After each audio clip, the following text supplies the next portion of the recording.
بات وہیں پہ دوبارہ لے کے آتے ہیں. تاریخ نبی کی 12 تھی یا 17 تھی؟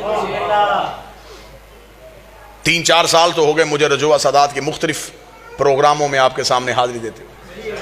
اس کے علاوہ مجھے وہ چہرے بھی نظر آ رہے ہیں جو پورا سال کی مجالس میں مجھے ملتے ہیں. اتنے مجمع میں کسی کو یاد نہیں ہے اور کسی کو نہیں پتا کہ میری تاریخ پیدائش کیا ہے.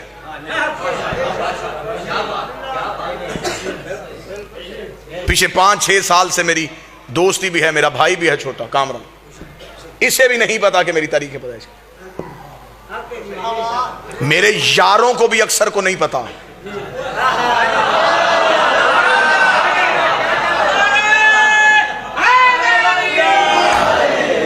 میری ایگزیکٹ تاریخ پیدائش میرے گھر والوں کو پتا ہے.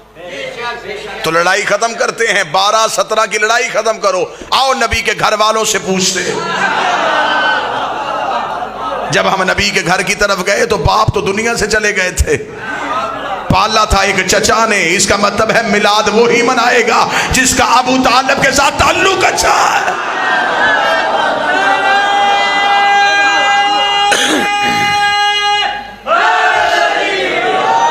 میرے اہل سنت بھائی تشریف فرمائے ہیں, ہم آج کے دن آپ کو اپنا عقیدہ سنائیں. ہم شیعہ رسالت کو مانے تو ہم کیسے مانتے ہیں؟ اللہ یا رسول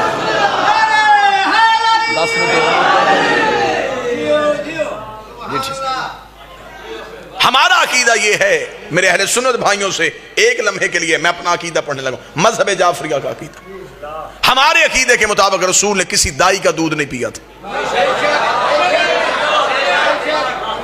اب جو میرے اہل سنت بھائی تشریف فرما ہیں وہ بڑی محبت کے ساتھ مجھ پہ سوال کریں کہ آپ کا عقیدہ یہ کیوں ہے. میں دلیل دیتا ہوں. آپ اپنے علماء سے پوچھئے گا کہ اگر کسی دائی نے ہمارے نبی کو دودھ پلایا تھا تو اس دائی کا مذہب کیا تھا؟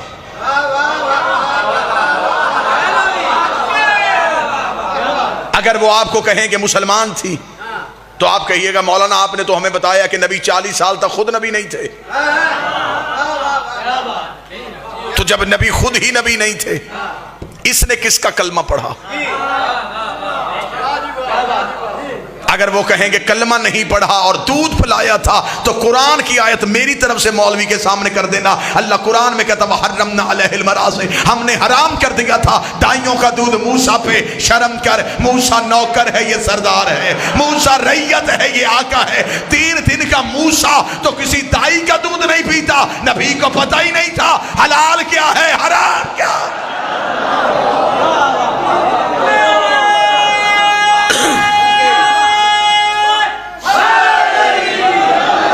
یہ نام اس لیے لکھا گیا کہ یہاں لکھنا پڑتا کس نے پڑھا. نعت پڑھی جاتی ہے تیرا کھاواں تے تیرے گیت گاواں یا رسول اللہ. تو جس کا کھائے تو اس کا گائے, اور جس کا نبی کھاتا رہا.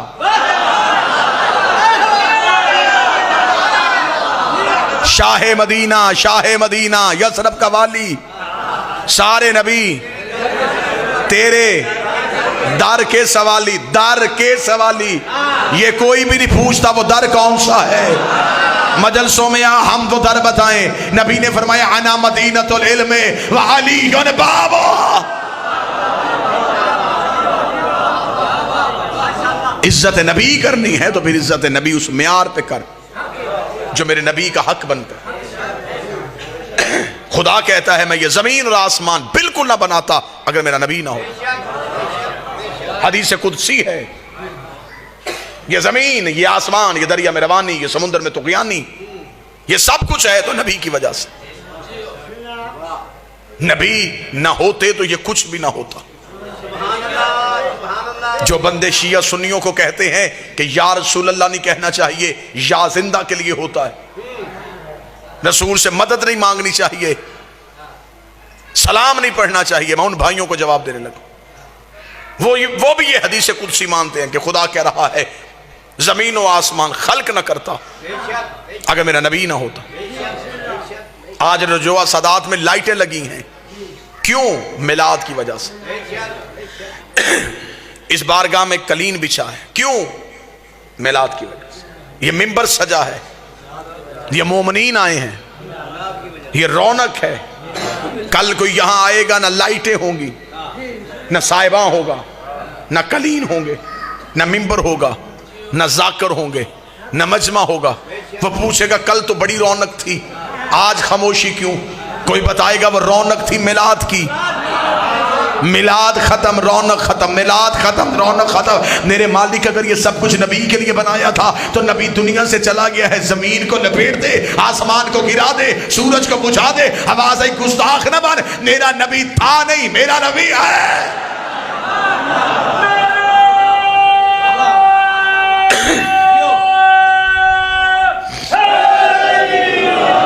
پالا تھا، پرورش کی تھی ہمارے نبی کی علی کے باپ نے.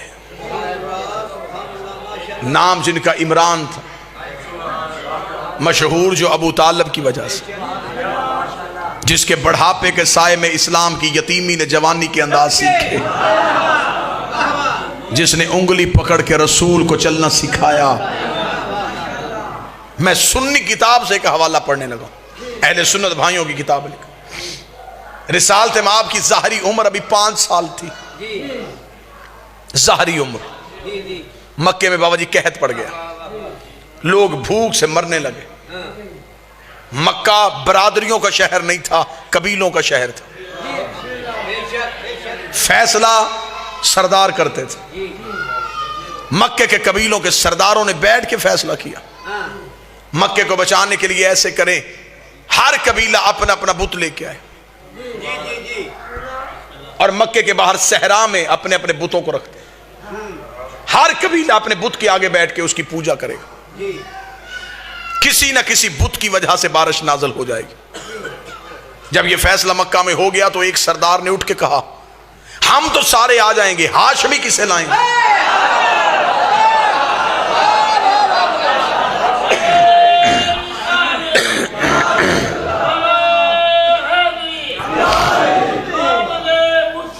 مرحبا مرحبا مرحبا مرحبا. کیونکہ مکہ کا کوئی اجتماع ہی نہیں ہوتا تھا جس میں ہاشمی نہیں ہوتے تھے، کیونکہ باقی سارے کمی تھے، یہ اکیلے سردار تھے. 40 میں سے 3 سردار اٹھے. انہوں نے کہا ہم جاتے ہیں ابو طالب کے گھر. انہوں جا کے دروازے پہ دستک دی. اندر سے نبی اور علی کے مشترکہ باپ حضرت ابو طالب باہر آئے.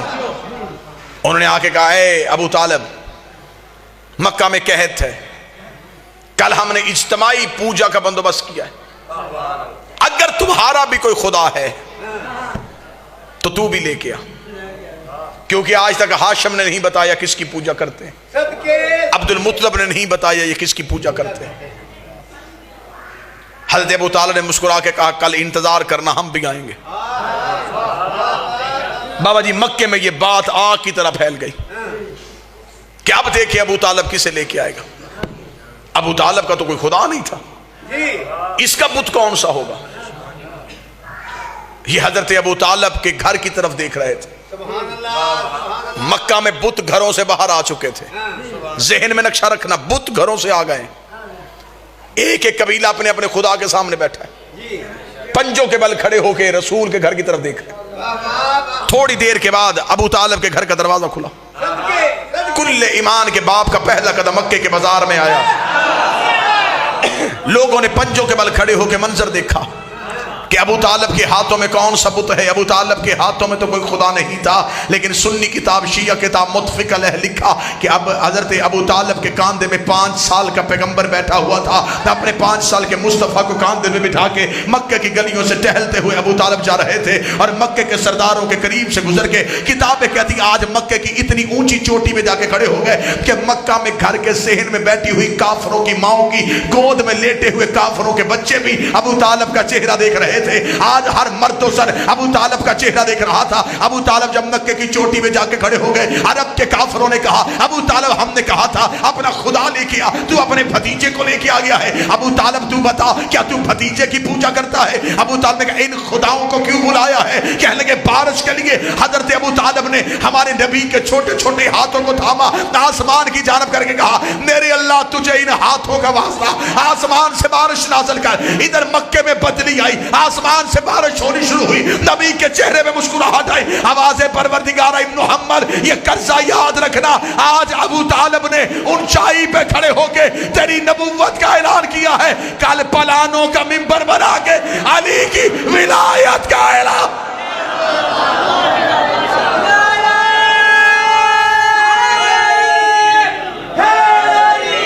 بسم اللہ۔ بات تمام ہو گئی، ذکر جس کے لیے آئے تھے چہرے پہ خوشی آ گئی، مسکرا پڑے، بس یہی ذکر میلاد ہے۔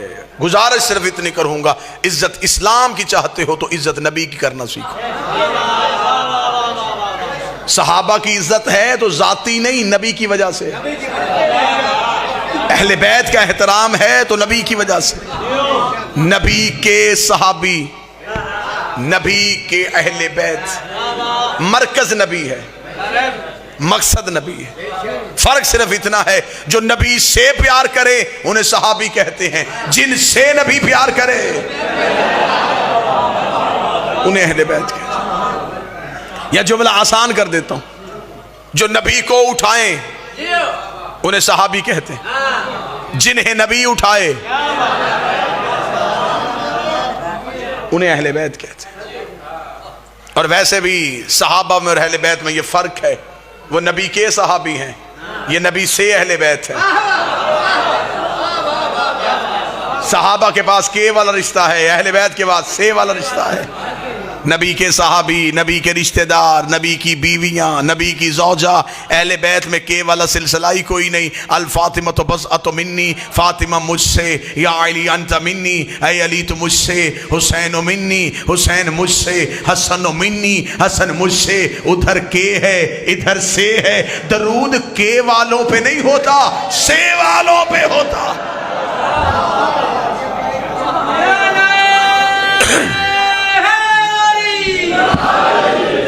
آج ربیع الاول کی اس 12 کو یہ عہد، یہ تجدید عہد کیا جائے کہ ہم نبی سے محبت کریں، ہم نبی سے پیار کریں۔ دین میں اللہ نے صرف نبی کی اطاعت کو واجب کیا۔ یہ آخری جملے بالکل میرے بھائی، انہیں بھی جلدی ہے، سلام بھی ہو گیا، آپ کے چہروں کی زیارت بھی ہو گئی۔ کبھی بھی زندگی میں یہ نہ سوچنا کہ دین میں کسی کی ذاتی مرضی چلتی ہے۔ اللہ نے کہا قرآن میں نماز پڑھو، یہ نہیں بتایا کیسے پڑھنی ہے۔ میرے اللہ کیسے پڑھے؟ فرمایا جیسے میرا نبی پڑھتا ہے۔ روزے کا حکم ہے، کب کھولیں؟ جب نبی کھولتے تھے۔ خدا نے ہمیں پوری ہماری زندگی کو نبی کا محتاج کیا، اس لیے کہ دین سے یہ نبی نہ نکال سکے۔ بندوں نے نبی کی زندگی میں ایک کوشش کی تھی، راتوں رات مدینے کے باہر ایک مسجد بنائی تھی، جس کے بارے میں شاعر نے کہا تھا مسجد تو بنا دی شب بھر میں ایمان کی حرارت والوں نے۔ یہ واحد مسجد تھی جو ایک رات میں بنی تھی، اور وہاں لوگوں نے مسجد اس لیے بنائی تھی کہ وہاں نبی کے پیچھے غلاموں کے ساتھ کھڑے ہو کے نماز پڑھنی پڑتی ہے۔ ہم اپنی امیروں کی علیحدہ مسجد بنائیں گے جہاں ہم اللہ کو ڈائریکٹ راضی کریں گے، ہمیں نبی کے وسیلے کی ضرورت ہی نہیں پڑے گی۔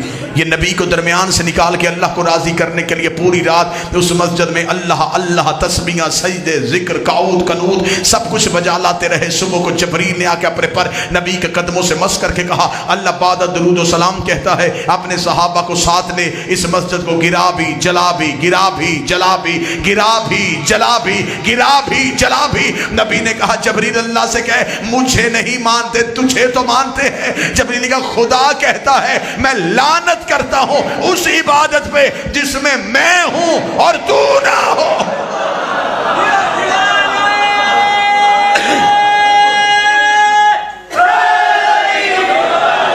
لہذا انہی الفاظ کے ساتھ میری دعا ہے میرا مالک ہمیں سیرت محمد و آل محمد پہ چلنے کی توفیق عطا فرمائے، میرا مالک ہمیں عزت رسول اور اولاد رسول کرنے کی توفیق عطا فرمائے، میرا مالک ہمیں حقیقی مسلمان اور حقیقی محب آل محمد بننے کی توفیق عطا فرمائے۔ ربنا تقبل منا انک انت السمیع الدعاء، آمین یا رب العالمین۔ اللہ حافظ، محمد و آل محمد محافظ۔